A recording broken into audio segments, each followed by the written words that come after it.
from the All Indiana Podcast Network. It's time for real conversation about the real issues that affect our communities. Poverty, education, equality, and more.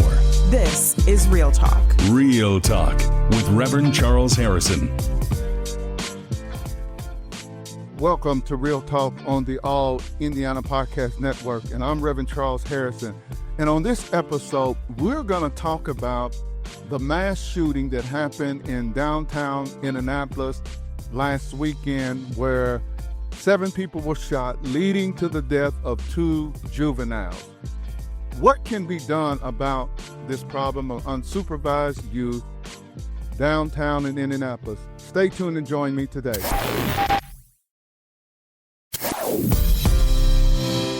Welcome to Real Talk on the All Indiana Podcast Network, and I am Reverend Charles Harrison, and it is a joy and a pleasure to be with you on today.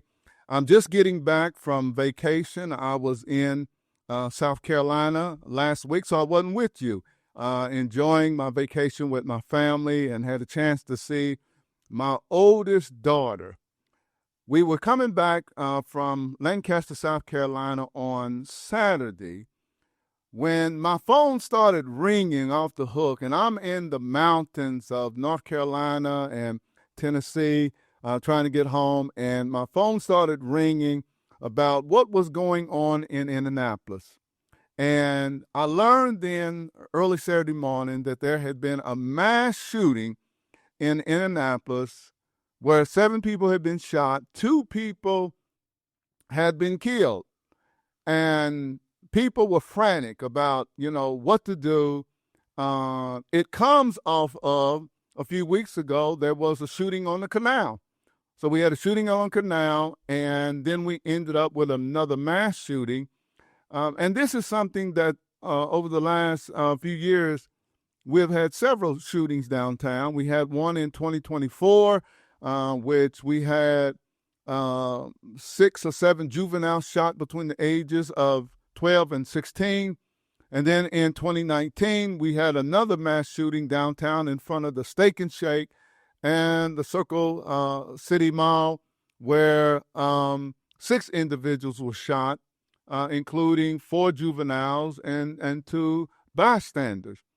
So we have a problem in Indianapolis, and we have for the last 5 or 6 years downtown in addressing this issue. Now, I have someone with me today who is a good friend, a leader in the community. When I first met Greg Wilson, it was in the mayor's office under Mayor Greg Ballard.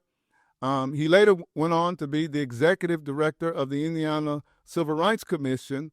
And Greg is here with me today as we're going to talk about this issue. And we call this Real Talk.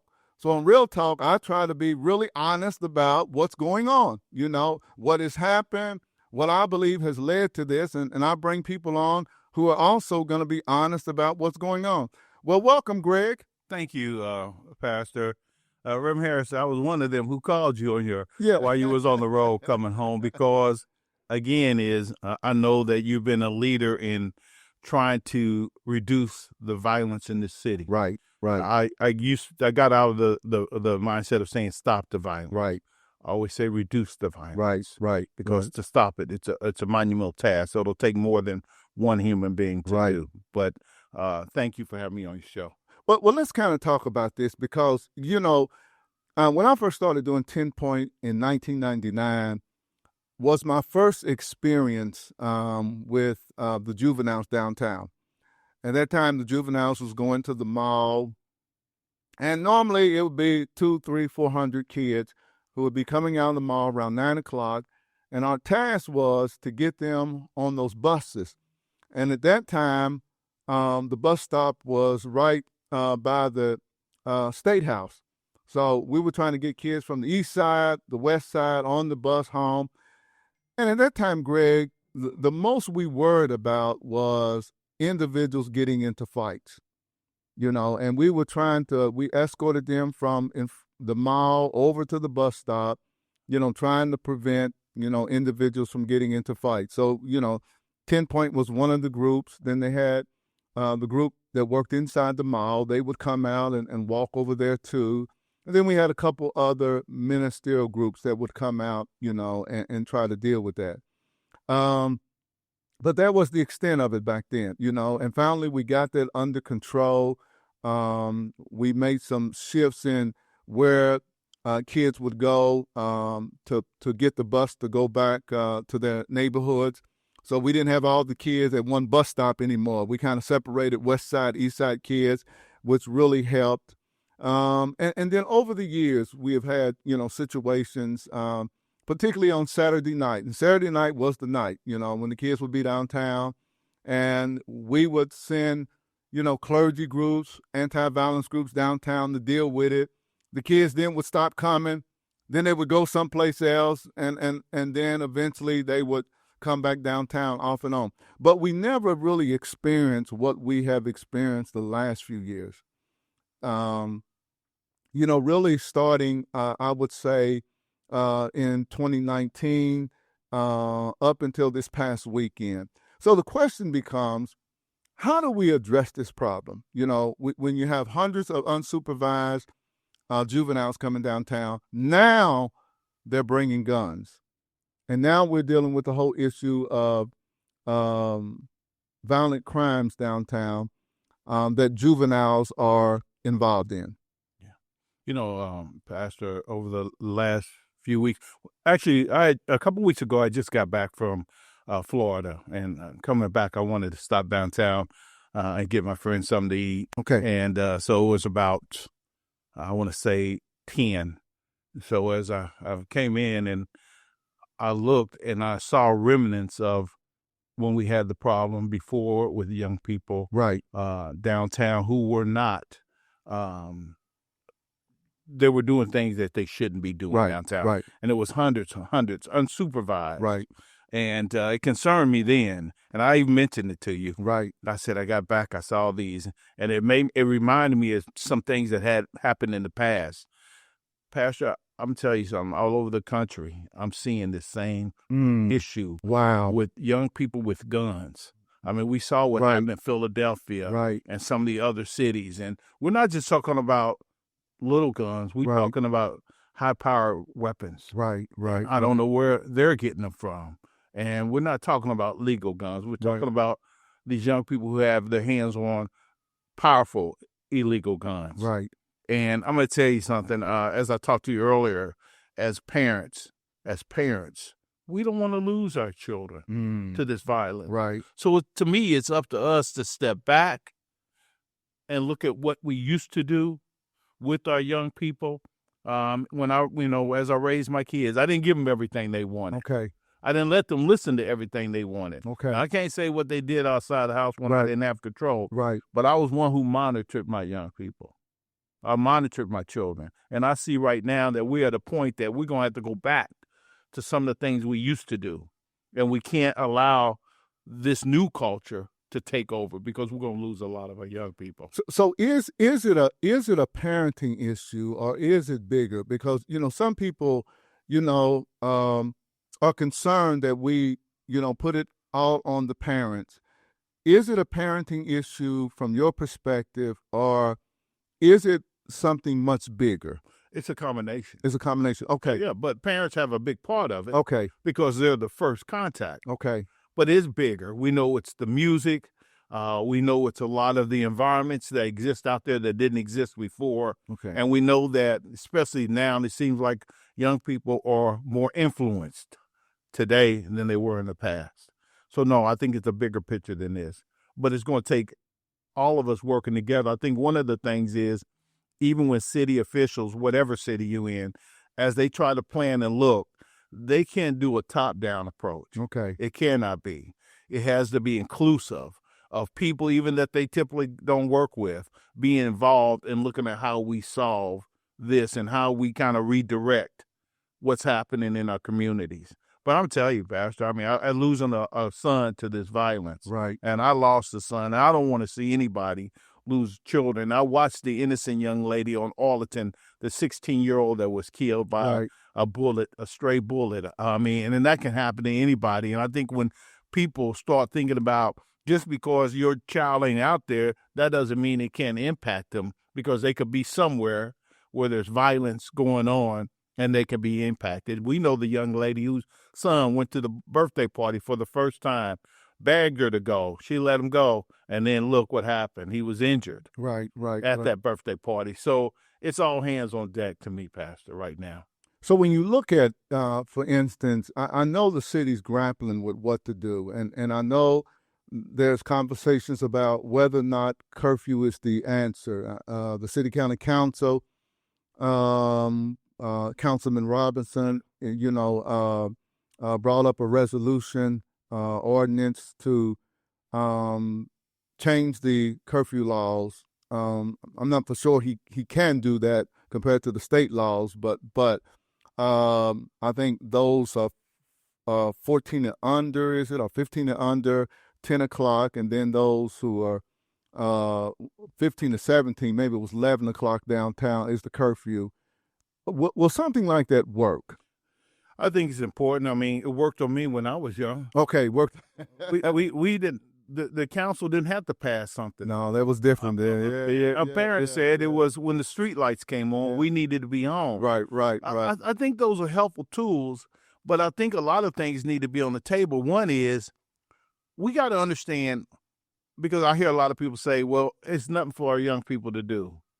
But just coming to walk around downtown with groups from all over the city, I think that can be a recipe for problems. That's why I think that it needs to be a bigger conversation. And I always thought about, why aren't we working with local businesses, with park facilities, and try to see how we can create things in those different communities for our young people to do. Because again, you're right, it's not just on the parents, but it has to be a thought out process to create some other things versus being just downtown walking. Because they're not just getting, our young people are not just getting shot downtown, it's all throughout the city. Right. And so I think we have to look at each neighborhood and each environment and see what it is that we can do to improve the quality of life. It's just like when I do the program on Martin Luther King Boulevard. Every year we do a beautification program. We go in and talk to the community. What do they want us to do? And whether we're doing the medium or putting up the new ball carts and painting and doing, we have to start looking at how can we improve the quality of life in neighborhoods. And I just don't think on the large scale we do that. I do hear that argument that there's nothing for the kids to do. I think, years ago under the Ballard administration, we used to do Club Hope, on Friday nights. And the challenge was, when you open up your facility, these are the same kids, some who were acting up downtown. Now we're keeping them in the neighborhood. And the thing the churches had to deal with and community centers is these kids still bringing weapons, and the concern is, now you got to check all of these kids before they come into your facility. You also have to check the grounds around your facility because sometimes they were stashing the guns outside. And I think that becomes the concern that you have. If you have 50, 100, 200 kids in your facility, then the responsibility of that congregation or community center is to protect everyone. And you end up having to get, off-duty police officers, at those facilities to try to make sure no weapons were inside or outside the church. And the liability, I think, started for some scaring some churches and community centers away without support because the reality is a lot of these young people have guns. Yeah. Well, but Pastor, when I think about this, again, where I talk about the conversation has to be bigger than the top down. Right. It has to, and it can't be when something happens. And that's what it seems like. It's more reaction. Right. It's more reaction. It's a reaction to this happened down here. We need to get, it cannot be. Okay. There has to be a consistent effort to pull people from the community together, even our young people. A lot of times we're having the meetings and things, but we don't even have those young people that are in the community involved in those conversations so they can give it to us through their lens, how they see things. It has to be all these groups brought together And we have to do this on a consistent basis. And it cannot be, oh, Pastor Harrison, look what happened downtown. You know, you get those calls. Right. Like, look what happened on the east side. Pastor, it cannot be that. Right. You have to be engaged with them all the time. And again, I heard one of the police officers say is that he said, we don't want to be babysitters. No one's asking. Right. What we want, though, is to be partners. And we got to put these partnerships back together that we used to have. And you remember there were better partnerships with the community. I remember when we had the first murder in my neighborhood. And, it was other murders, but I knew the young man. And I remember I called you. Right. You remember? Right. I remember and that. I said, Pastor, we got to do something. Right. It's getting out of hand. Right. This is going on. And you didn't hesitate. You said, I'm there. You came out. We brought the community together. We prayed. And that's when 10 Point started in the neighborhood. And the thing about 10 Point, it was the fact that you had the relationships with the people in the neighborhood. Right. Where you interacted with them. And, I mean, you talking about a group of individuals walking and communicating, talking to the neighborhood, talking about where the resources or people needed help, trying to create jobs with the different companies that were in the neighborhood. And look at it now today. It went from an area that you could see people selling drugs and you saw the players, as I say, out there. You don't see that today. You got to, now the quality of life is improved. I remember I told you, I said, Pastor Harrison, you see people sitting on their porch again. Yeah. People weren't sitting on their porch. Right. So you can, doing it the right way can make a difference, but you got to work with organizations like yourself. And I'm not saying you guys are the only one, but I'm saying what I know and what you did in that community. Yeah, I think one of the things is, as we look at this, how do you build those collaborations again, to try to address the issue and pulling people together. I'm not for sure there's a mechanism like there once was that kind of galvanized all of the groups together, which is one time the public safety director, the deputy mayor, the mayor himself, working with police chief would kind of galvanize all of these different groups, to not only look at what was going on, but how do we come up with viable solutions to this so that we're not always responding to what's happening, downtown. Now we got to galvanize everybody to come back downtown and try to address it. When you're creating real solutions so that that is not a reoccurring problem. Well, it goes back to what you said, Pat. It has to be, look, again, I always say that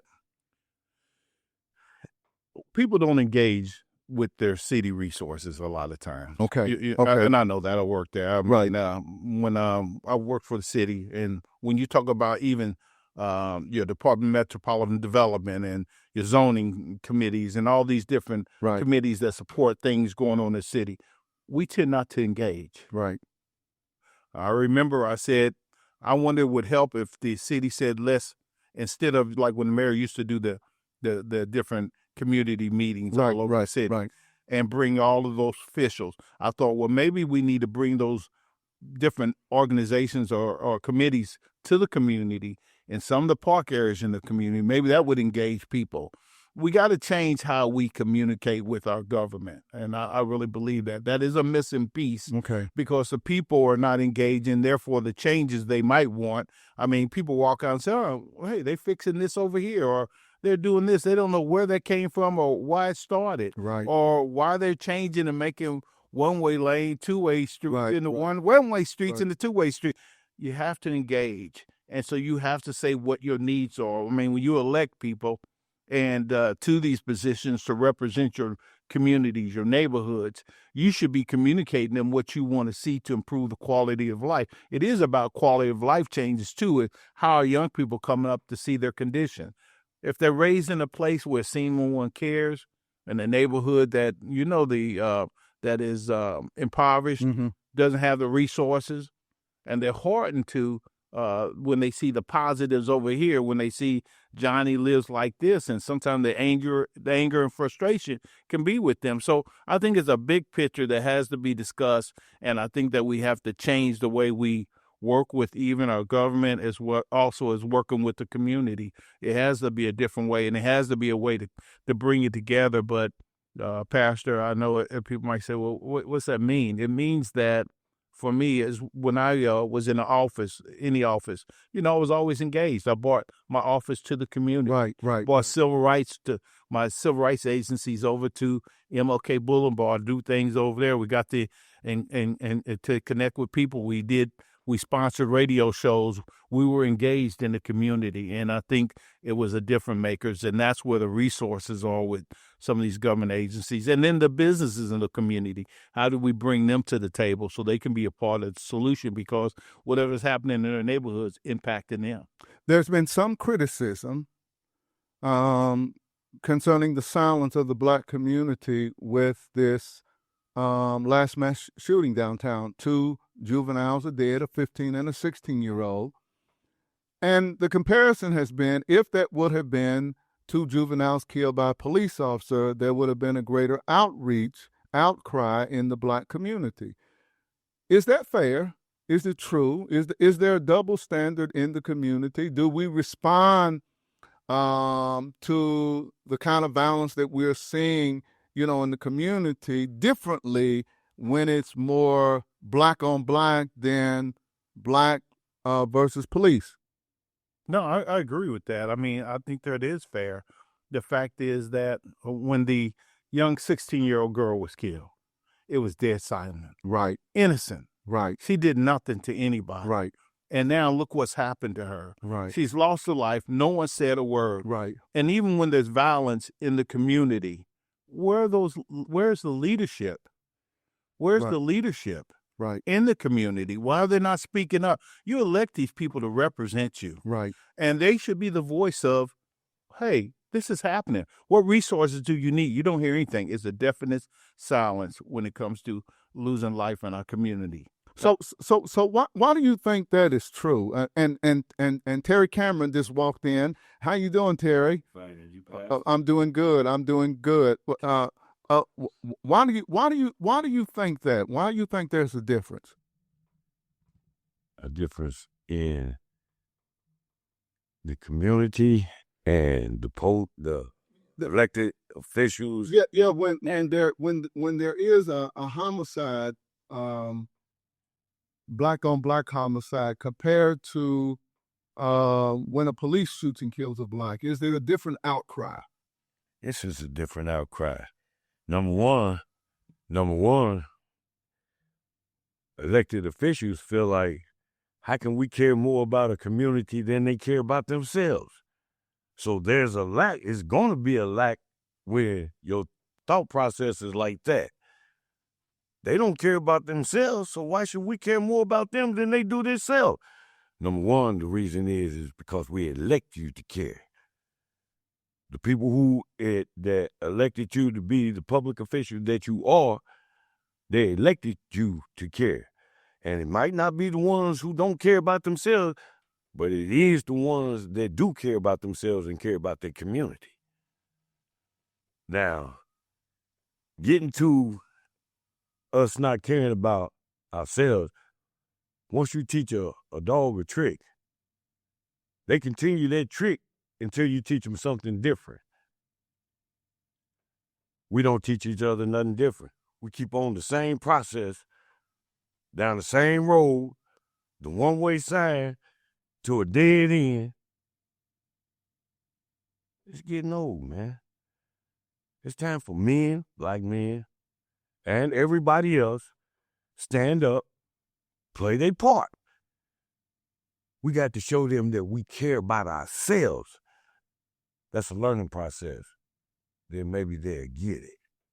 Well, that's what it goes back to when I was talking about the difference when we were raised as young people, when we were raised as kids, and they told us to be home before street lights come on. Right. There was no signs posted be home. They instilled that in us, Right. and the things and the tools. My mother used to tell me, sit up straight. You're going to mess your back up. And went to the doctor the other day. I got some sciatic issues because I didn't practice some of the postures thing. You have to teach. Right. And we got to reteach what was learned to us, because I think right now, and I love what you said, is that we have changed how we work with our young people. we want to overlook some of the things that are bad behaviors, bad signs, and nobody wants to say anything. And you're right. Look, it takes leadership, and sometimes it's hard. It's hard to say the right things, but my kids tell you, I don't care right now if they're 40 or 30 or 50. If I see them doing the wrong thing, I'm still going to talk to them. I see my cousin doing the wrong thing, I'm still going to talk. I will not accept certain behaviors. I won't accept it, and we should not accept it. And I think we're getting comfortable, and nobody wants to talk about it. It's kind of like if you talk about it, you're not a good person. You're stepping outside yourself. We're not monolithic. We don't think the same. That's true. We're different. True. People act like we got to follow one path for all things, and I don't agree with a lot of things. And I do think that we should have better expectation of leadership when it comes to the violence in our neighborhood. You said it best. They're supposed to be engaged and involved. Hey, this is happening in the neighborhood, but they won't say a thing. It's not just the one piece, because sometimes people don't want to get into areas that are going to cause them problems, maybe for an election. They stay out of it, and they are all silent on this stuff. You never see engaged. Pastor Alice, and I just want to say, he was incredible, brother. I tell you, Pastor Alice, we used to go to prayer vigils all the time. All over. Never seen them come. Invite them. They never came out. That's a leadership. Elected people. Come out and talk to the community. Tell them what you're going to do to help fix some of these problems. Talk about the quality of life improvements you need to make. You're not heard unless you go to a meeting down there where they're at, or unless it's time to get elected. And I'm not trying to push on everybody. I'm just saying that things have to be looked at different, and we have to look at things a little differently. Well, one of the concerns is right now is that, okay, we 3 or 4 weeks ago, we had the shooting on the canal. Someone was killed. We had the shooting downtown this past weekend as part of 4th of July celebration. 2 juveniles was killed. Who you see on TV right now is the mayor and the police chief. Where is the black leadership in the city when it comes to this issue? Not only that, you know, the weekend before, you had 2 shootings on the far east side, 2 people killed. You had 2 people killed on the west side. And I think within 2.5 days, we had 7 homicides in the city. So where are the voices that out there? And 80% of the victims is us. Okay. And when you look at it, I'm gonna go a step further. The perception of violence right now, and the most violent people that are looked at, when you look at what's going on across the country, gentlemen, it's you and I. It's the face of black men. That's what people are seeing. I see the comments on social media, and people are particularly in the white community, they are saying what they really think. And it goes back to some of the old stereotypes they had about black people. When are we going to step up as the black community and address the problem? Because it's our kids. I don't raise 4 of them. I don't raise 4 of them, 2 boys and 2 girls. I know the challenge. I know you've raised a family. My sons were not going to determine what they were going to do and not do. Wasn't going to happen. I know the influences that were out there in the community. The conversation I had with my son Jeremiah about a gun. Well, no, you ain't getting no gun. You ain't bringing no gun in my house. And it's the people that you're hanging around with that's the reason why you need one. That's right. So I'm asking the question right now. We got a problem downtown. Their solution is to do a curfew and detain these kids. Some people want to go deeper than that. They want to go with accountability. They want to punish the parents. what is the solution, and where are our voices at in the Black community on this issue? And Terry, I know you want to get in on this, but I'm because this is what people are talking about out there. And here we are. It is Friday, another weekend, and from last Friday, really early Saturday morning, I have not heard a solution. Pastor Harrison, this is a subject that I'm passionate about, because not only have I been victimized in my community for all these years, so who am I to speak? But once I've sat down and analyzed all the things from being a victim to victimizing my own community, I'm going to say this. Yeah, they're going to speak up because it's affecting their money. Right. Downtown. We've been killing each other in these stairwells in these apartment complexes and on these corners for years. Nobody says nothing. They don't say nothing when we victimize each other and ourselves. But now it is swayed over into the white money society and community. Of course they're going to say something. It's just like when we was killing each other with these guns and stuff. Nobody said nothing. But when they start turning them on the police, hey, we got to get these guns out their hands. Lock them all up. And that's exactly their solution, to lock them up. But once you get locked up, you're still not educating them on the reason why they did what they did and what can you do different. Lock them up. The Fraternal Order of Police commissioner dude, he threw $5,000 at an organization. Okay, you throw money at this problem. You've been throwing money at it for years. You came up with a solution when they start shooting the police and they don't have no remorse. They have a lack of life. They don't care. So this goes deeper than throwing some money at a problem, man. It's a psychological and it's a mental problem. Then you got a society of Generation X that's doing what they was said that they were gonna do. Take your life, anybody else's life, to get in front of my gun. We got to get it before the end, man.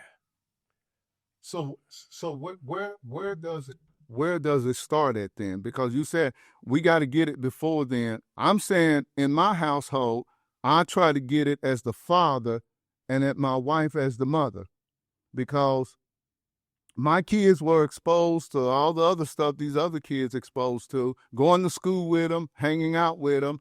How do we get in front of this so that, my brother was killed. My brother's son was killed the same way his father was. How do we stop this madness, this craziness in the community that is disproportionately impacting the Black community? One of the things, we got to talk about it. We won't talk about it. It's like that one secret don't talk about. I'm telling the truth. The pink elephant in the room. Don't talk about that. You can talk about anything else. We can blame everybody else, but we won't talk about our own personal responsibility that we have with Della. You can't blame a parent for everything, because, look, a child leaves out the house. Listen, parent, you can be the best parent in the world. They leave out the house, they get with their peers, and then they do things. So I'm not going to lock you up before that. So we got to come up with different solution answers. But one thing is ourselves. We got to understand and accept the fact that this is happening in our community, and it's been happening, but we don't want to talk about it. It's very few people that say it out loud. I can testify to this. Number one, we got a generation of parents that are kids themselves. Yeah. So if I've never been a parent, I don't know how to teach my child how to be an adult if I'm still a child myself, mentally. But this is another issue. Not only are they are childish minded, they're scared of their kids. I cannot I can never teach you if I'm afraid of you. I'd try to be like you. That's not acceptable. Because I don't care about you having no gun, and I know that you will use it. But when it comes to my rules and you living in my house, this is the stance that we got to take. You living in my house, and I'm going to know what you're doing out there in the streets, whether you like it or not. When I pop up on the bus stop, you better have some books in your hand, and you better be on that bus. These are the responsible roles, man, that black men are going to have to take. And it's not only your child, his child is mine. All of y'all belong to me, whether you like it or accept it or not. And then I'm not afraid to speak up. We have to get involved. We got to take the next step, man. I'm not scared of you because you got a gun. You don't even know how to use a gun. That's why you kill everybody other than who you're looking for. And then those who's running around flashing guns, you got the others that's being quiet about having theirs tucked away, ready to kill you for no reason, just because you got a gun and they're afraid of you. That'll get you killed quicker. Come on, man. We got to wake up. Like you said, getting involved, it's a different kind of involvement than being on the TV or being on the radio saying, you know, I love you, man. Love is an action word. Teaching you is an action word. Rappers, y'all got more influence over our kids than we do. But then when they start rapping, buying your rap tunes and doing what you rapping about, they be like, man, I don't live that lifestyle. I don't do that. I got bodyguards to keep you away from me because you own that foolishness. Well, why do you rap about it? I rap about it because they pay me to demonize my community because that's all you doing. Rap about something positive, man, about us getting together, coming together, staying together, putting our resources together. So what, you got $1 million? You still bought and paid for. If you're not giving back from some of the stuff that you took, you can't tell me that you have not took from your society to get to the top. Yeah. And then look at the situation that we're in now. The good old boys is back in play. They're showing you every day on the news. We implementing this against that. Man, just say what it is. We ain't trying to make America great again. We're trying to make America white again.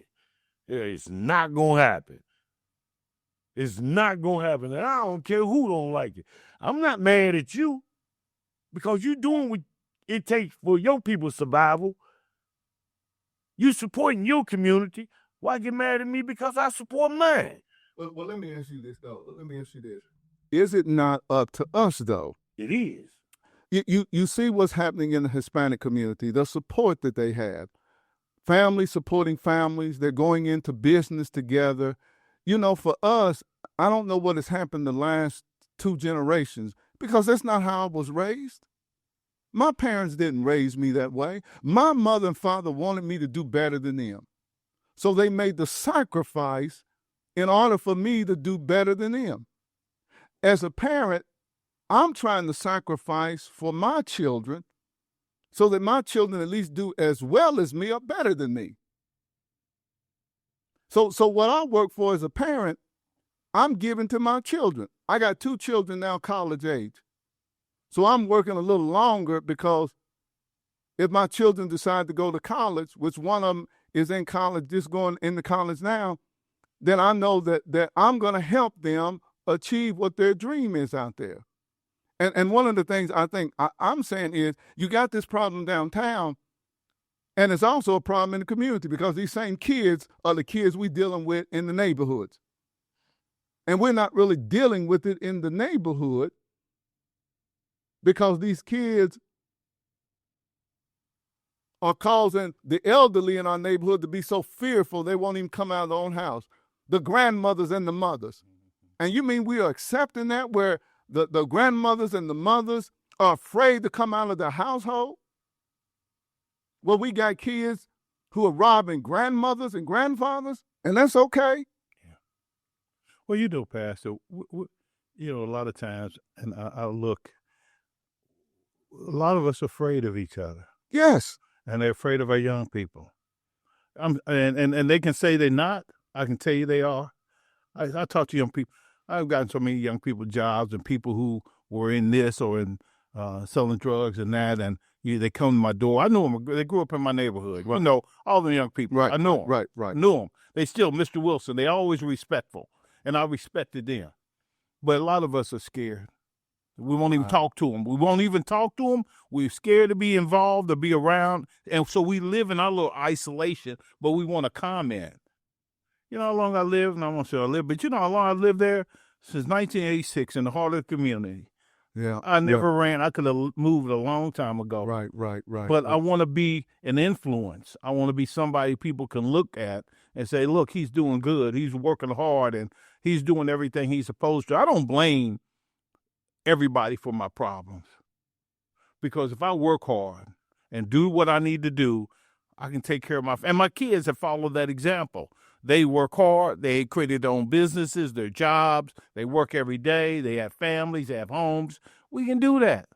But it's about educating our young people about what's out there for them. And the fact is, we got to stop the problem before it gets, as you said earlier, we're not stopping it here.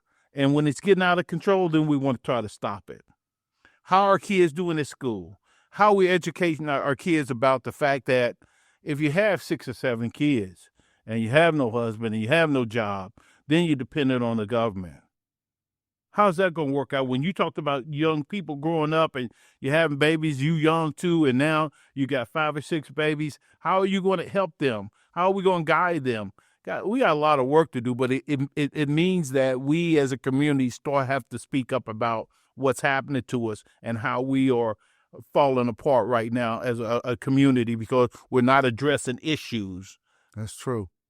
Something that the pastor said that it's a sticking point about what happened to us. The Hispanic community stick together. The white community has always stuck together, even if they down.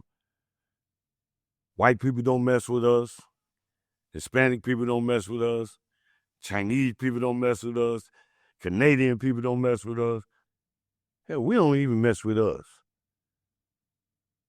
Once you are taught something to hate yourself,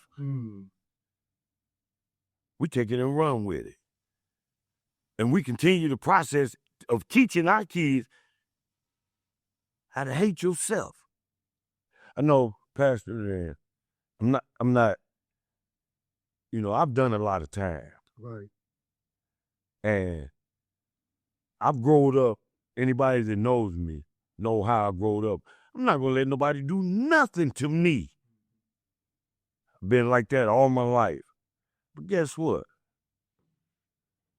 I took and went and looked in the own. I'm not conceited or nothing. I don't look in no mirrors or nothing. But I went and looked in the mirror one day. And that person that was looking back at me has done more to me than anybody on this planet. And guess what? Whoever's listening, that's not acceptable either.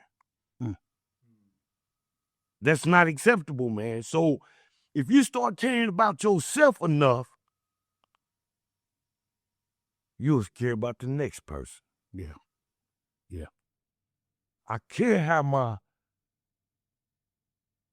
my people are doing. They look at me as like, son, don't give me the respect that I get. Especially when I give you a knuckle sandwich.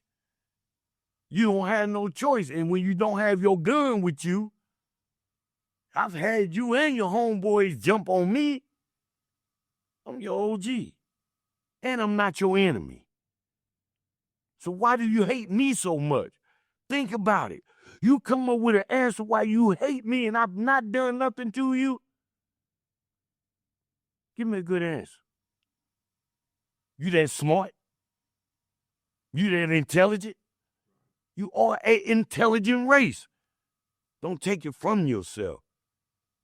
Add it to your community and your next door neighbor and the people that really, really, really, really care about you, man. I care. I care enough to jump in front of a gun for you. Tell them, hey, man, hold it. God just inspired me. You know, to say on this, now I'm going to say this because I work with various communities, and it isn't that people don't care about, people just focused on what they think are their priorities. Right. Because, again, is a lot of my success I've had is because people of different races have helped and reached out to me and created pathways for me. And one of them happened to be my Dave Sherman. I always mention his name, one of my best mentors, and he saw something in me. He saw me fighting a good fight. Right. Because other groups prioritize what they want out of life. Right. And we used to be, we used to be big in trades. Y'all know that. Everybody, we used to be big in trades. You don't see us hardly in the trades like we used to be. We used to be big in a lot of different inventions and areas because we're the ones who have stepped back and others are just filling in that gap that we've left because we've stepped back. And what we got to do is get back into the game, and we got to look at things a little differently because you look like nowadays, you look at different groups come in and they open their stores and things. You can't blame them for wanting to do those things. What we got to do is say, how can we do it? Look, when they were going to put that, I remember they were talking about the food deserts, and I remember when the Myers that's on Keystone. Right. They were going to put it, that Myers originally was supposed to be in our neighborhood. Right. But the community fought against it. Right, that's true. They fought against it. Ask you a question. Yeah, but let me just finish this topic. But they fought against putting that Myers there where you said it's a food desk where it was going to be convenient. Right. And so Myers didn't fight. Myers said, we're going to go ahead and move it up on Keystone. Sometimes we have to watch it that we don't fight against things that we need to have an impact. Go ahead. I'm so sorry. No. You said something about us not being engaged, or people who are engaged in their own survival affairs. Other races are too, but they still support each other. Yeah, and that's why I was talking about them. I was talking about not us. I said they're not engaged the way we think they are, but they are engaged in building and growing their communities and doing things that have improvement on the quality of life in their communities. I said that we have stepped back. That's what I'm saying is, if other people can, I'm not saying to copycat what other people do, be creative and create something new and different. But if they as a race of people can be engaged in their own upcoming and survival and still be engaged with their people, we can absolutely do the same thing, even if not better.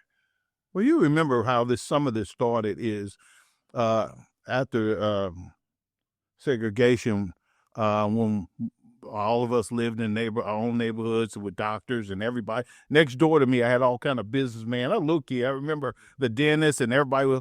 But when that opportunity to move, all those who could afford to move moved out quickly. Right. And that created a vacuum because then you didn't have all those who were sufficient in the neighborhood. You didn't have all those examples. Cause now everybody that moved out quickly. Right. That's and true. So look what it left. And you can see how that impacted us. That's true. As time went on. That's true. Listen, okay, go ahead. Real quick. Yeah. Seriously. Yeah, I've never met you before in my life, man, and I'm a pretty good judge of men. You seem like a pretty down-to-earth, level-headed, successful brother in your own right. Right. But I choose to stay in the hood. The hood is what they call the ghetto. And then every time I come out my door, I go to work 8 hours a day, work hard. You still sitting there. You ask me for a cigarette and $1 every time you see me or every time I come out my door. And the first time that somebody kick my door in and take all my stuff, you ain't seen nothing. People are tired of that, man. then why would I stay here? You don't have my back. You're not helping me to turn this into a community instead of a hood. But every time you see me, let me get $1, man. Let me get a cigarette. I'm going to let you get a job if you want one. Other than that, please, man, do not engage with me. And then they say, well, OG, you are, hey, man, I'm putting it to you as straight as I can put it to you. Come and go to work with me, and we got something to talk about. Don't ask me for $1 and a cigarette again, because just when they kicked my door in, you didn't see nothing. It's a true statement. But the folks I'm talking about, this was during a whole different era. It was. And they moved out because once segregation ended, in a sense, and a lot of the redlining policies changed. Right. As soon as they could get out, it wasn't for that. Right. They left and they moved in all these areas, and it did change. Right. Our momentum. It did.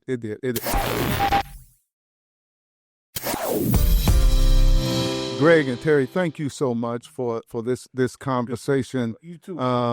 Today on Real Talk, as we have kind of talked about the situation with the mass shooting downtown in Indianapolis. It certainly has become a problem over the years, and the issues that affect our community, and we really got into that today when it comes to family, and we talked about the hood today, and the quality of life issues. And I think these are the kind of conversations that we need to have. We don't all see eye to eye on it, but when we're talking, at least we can find common ground, and begin to work together to improve our community. So thank you so much, and thank you for those of you who are watching on Facebook Live, those who will be listening to this on the All Indiana Podcast Network and other social medias. Please, if you have a chance to share this conversation, stay tuned to us. We are do our broadcast every Friday, and we bring in people to have real conversations about what is affecting our community here in Indianapolis and across the country. Thank you so much, Greg, and thank you so much, Terry, for joining me today on Real Talk. This is Real Talk and Pastor Harrison. I'd like to say something. This conversation here shows us that we can agree to disagree. I'm talking about in a manly manner. Yes, we can. So thank you so much for joining us today. This is Pastor Harrison. Peace. This is Real Talk with Reverend Charles Harrison. Be sure to like and subscribe to this podcast. And be sure to check out other great podcasts on the All Indiana Podcast Network. Online now at allindianapodcast.com.